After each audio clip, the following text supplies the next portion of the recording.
हैं आप सभी। आज का हमारा टॉपिक है भारत में जाति की भूमिका। भारत ही एक ऐसा देश है जहाँ विभिन्न प्रकार की जातियाँ पाई जाती हैं। जाति किसी भी क्रमबद्ध, वंशानुगत, अंतःविषय या सामाजिक समूहों, व्यवसाय से जुड़ी होती है, जो दक्षिणी एशिया में पारंपरिक समाजों का गठन करती है। विशेष रूप से भारत में यानी हिंदुओं में यह परंपरा प्रचलित है। यद्यपि कभी कभी अन्य समाजों में समूहों को नामांकित करने के लिए जाति व्यवस्था शब्द का उपयोग किया जाता है।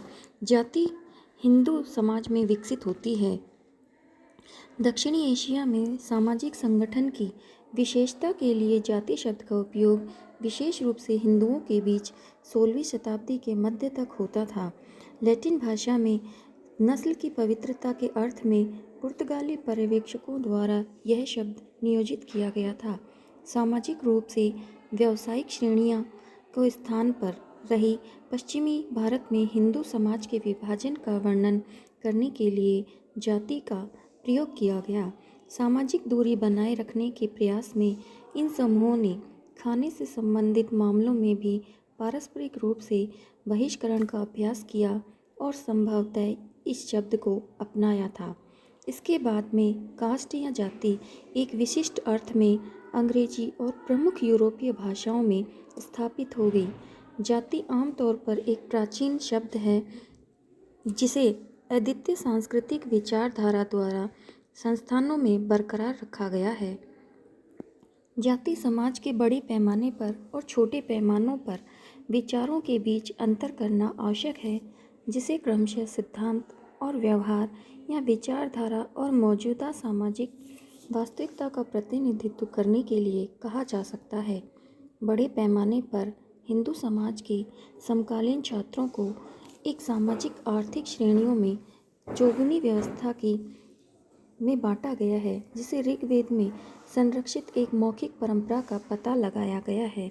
संस्कृत शब्द में वर्ण में रंग, चयन और वर्गीकरण सभी अर्थ समाहित होते हैं।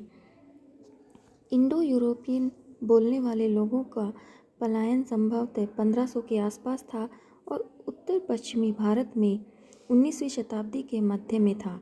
कुछ विद्वानों ने इन प्रवासियों की पहचान आर्य के रूप में की।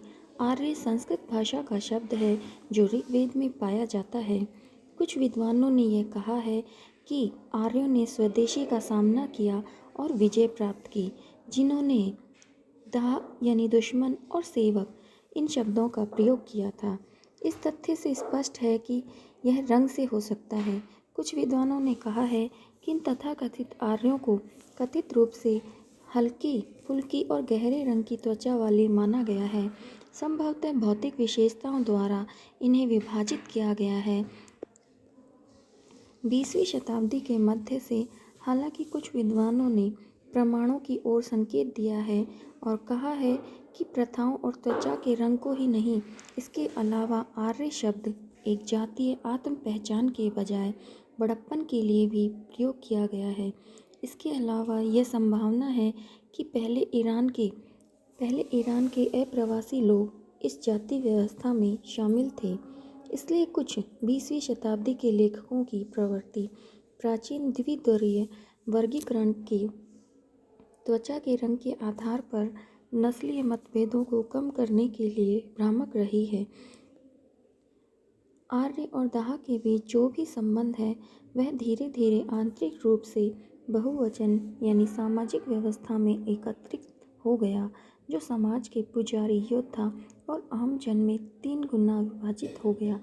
प्रारंभिक अवधि में एक सदस्यता मुख्य रूप से जन्म, स्थिति और धन की बजाय व्यक्तिगत कौशल पर आधारित थी। ऋग्वैदिक काल के अंत तक हालांकि सामाजिक वंशानुगत सिद्धांत ने जड़ पकड़ लिया। इस प्रकार ऋग्वेद में मुख्य रूप से 4 वर्णों का वर्णन किया गया है, जिसमें प्रमुख होता है क्षत्रिय, वैश्य, शूद्र और ब्राह्मण। ब्राह्मणों में को सर्वोच्च स्थान पर माना गया है।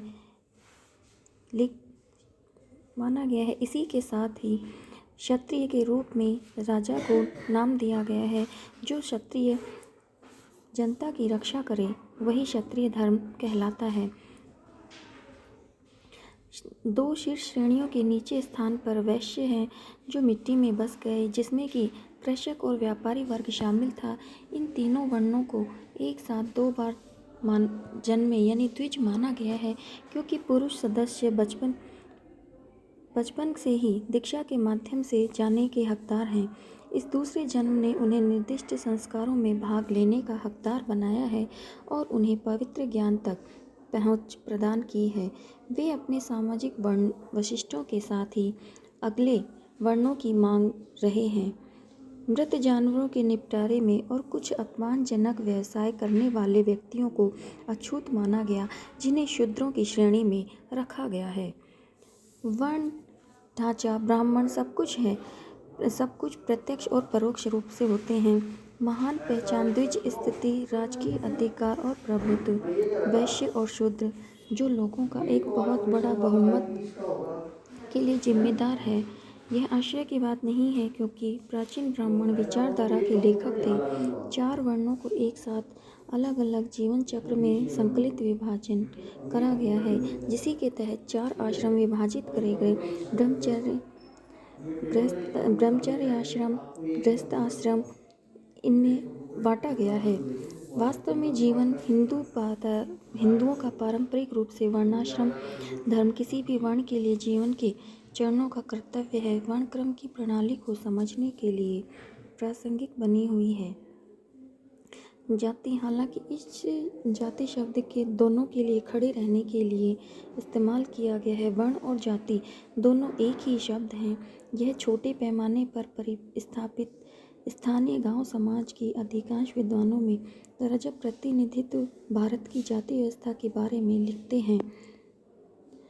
जाति व्यवस्था क्षेत्रीय और स्थानीय जाति में से ही एक है, जिसका अपना अलग इतिहास है, चाहे वह तमिलनाडु हो, बंगाल, गुजरात हो। इतिहास अलग हो सकता है, लेकिन सामाजिक संगठन का रूप नहीं। हर जगह जातियां पारंपरिक रूप से ही अंतर्विहित होती हैं। प्रत्येक जाति एक या अधिक वंशानुगत व्यवसायों के साथ जुड़ी होती हैं, लेकिन कुछ व्यवसायों में जाति तटस्थ होती है और वहाँ जाति क्या है, किसके साथ कैसे खाना है, पीना है, ये सभी विशिष्ट प्रतिबंध होते हैं। हर जगह जातियों को अनुष्ठान की पवित्रता की अपनी अंतर्निहित स्थिति होती है और सबसे नीचे शूद्रों के स्थान आधार पर शेष पर ब्राह्मणों के साथ लंबवत स्थान दिया गया है। कहने का अर्थ है कि इन्हें क्रमबद्ध रूप दिया गया है। ब्राह्मण, क्षत्रिय, शूद्र और वैश्य।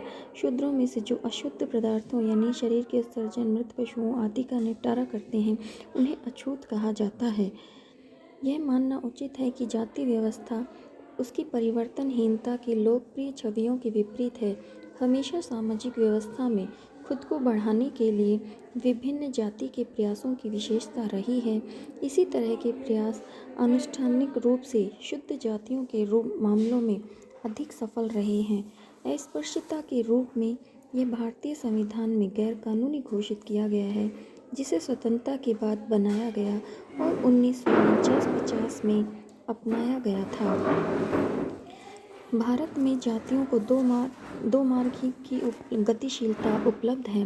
पारंपरिक मार्ग में जीवन के रास्ते कुछ महत्वपूर्ण तत्वों को अपनाना शामिल है। जातियाँ जैसे कि स्वच्छ जाति की स्थिति में दीक्षा का अनुष्ठान, पवित्र धागे, बाएं कंधे पर त्वचा के बगल में पहना जाने वाला धागा एक लोभ है। इस तरह की स्थिति का प्रतीक शाकाहार के रूप में होता है। यह प्रक्रिया धीरे धीरे और प्रकट सफल होती रही है। इच्छा में सफलता। झूठ का महत्वपूर्ण परीक्षण। पहले उच्च जातियों की भोजन ऊपर की ओर के सदस्यों से पकाया जाना स्वीकार किया जाता था, लेकिन धीरे धीरे उच्च जाति की व्यवस्था नया रूप लेने लग गई। पारंपरिक मूल्यों के ढांचे के भीतर सामाजिक रूप से महत्वाकांक्षी जातियों को विज्ञात किया गया है। संख्यात्मक ताकत के धर्मनिरपेक्ष मापदंड, आर्थिक कल्याण और क्षमता के आधार पर अनुष्ठान शुद्धता की कसौटी को पूरा करना है। गांव के मामलों में और स्थानीय राजनीति में शक्ति के रूप में उभरने के लिए शारीरिक बल जुटाना। ऐसी जाति को आमतौर पर प्रमुख जाति कहा जाता है। स्थिति और प्रभुत्व के बीच अंतर करना महत्वपूर्ण है, लेकिन ऐतिहासिक अभ्यास में आमतौर पर यह मेल नहीं खाता है। सामाजिक परिवर्तन का एक महत्वपूर्ण पहलू आज धर्मनिरपेक्ष आर्थिक और राजनीतिक शक्ति से अनुष्ठान की स्थिति का विघटन करना है। हालांकि भारत में जीवन के कई क्षेत्र जाति से बहुत कम प्रभावित हैं, फिर भी अधिकांश विवाह जाति के भीतर ही होते हैं। यह हिस्सा क्योंकि अधिकांश लोग ग्रामीण समुदायों में रहते हैं और विवाह की व्यवस्था एक पारिवारिक गतिविधि है जो रिश्तेदारी और जाति के मौजूदा माध्यम से ही की जाती है। भारत में जाति व्यवस्था दिन प्रतिदिन बढ़ती जा रही है, जिससे कि क्षेत्रीयवादता की भावनाओं और जैसी अनेक समस्याओं को बढ़ावा मिल रहा है। आज का हमारा ये टॉपिक यहीं समाप्त होता है। धन्यवाद।